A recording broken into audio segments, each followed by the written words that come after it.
Kasama niya yung emo. Tama ako po ng emo. Yun si Marisa, Soto ni Edgar. Pero di siya mahal.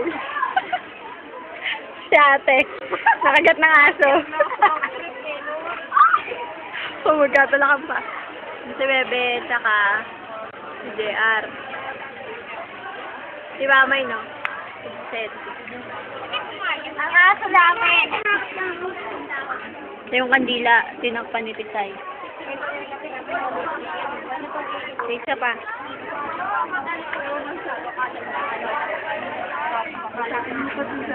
Yan yung iba pang kandila. Ang ganda ng background ni Tisay, parang Tagaytay. Oo nga, parang nasa Tagaytay nga. Yan, si ate.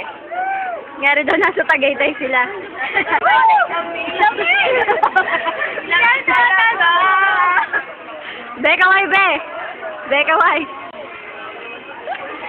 Si Mama may nagtatago, May! Kaway naman! Gusto mo naka-jacket ka pa? Ako naman. Ayan, ayan, ayan!